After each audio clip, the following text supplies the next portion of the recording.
It's an area that had been lied for redevelopment for over a decade. The plan surrounding the Greyhound bus station in Detroit is on hold once again.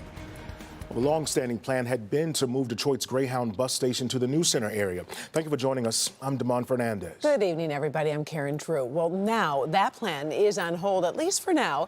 Yet there are much larger issues for Greyhound passengers these days. Rod Maloney is live on the story for us this evening. And Rod, this seems like riding the bus is a really tougher road than usual.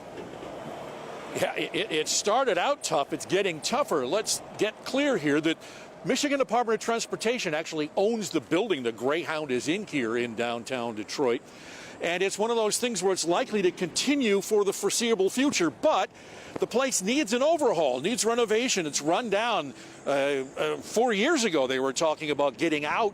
But now it's going to be one of the better Greyhound stations in the entire region because many have closed, leaving passengers quite literally standing on the side of the road in good or bad weather.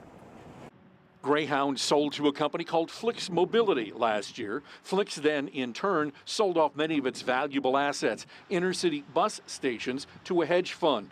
The stations are now closing and getting repurposed. Greyhound customer and Shreveport, Louisiana resident Dana Russell, in town to visit relatives, described what riding Greyhound these days is like in cities like Houston. When I got there was not a station. The bus just dropped us off, left us there, and we had to wait for the next bus. How inconvenient was that? Very. Especially if you have an hour or 45-minute layover, or some people had 2-hour layovers, you know what I'm saying? It's a crisis. DePaul University's Joseph Schweiderman is an intercity transportation expert, says that lower-income bus passengers like Dana are getting the short end of a very bad stick here. And if you don't have a set of keys, the bus is often the only way out of town. And we see that people use it for personal visiting family, emergencies, and they need a predictable experience like we enjoy with our cars and our air travel.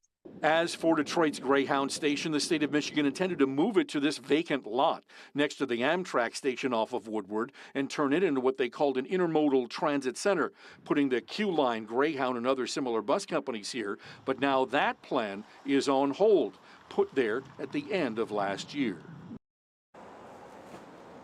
So what happens? Well, Greyhound Station stays here into the foreseeable future in as bad a disrepair as it is. We reached out to Greyhound to get more background on this. They did get back to us and said they were going to look into it. We never heard back. Reporting live downtown, Rod Maloney, Local 4.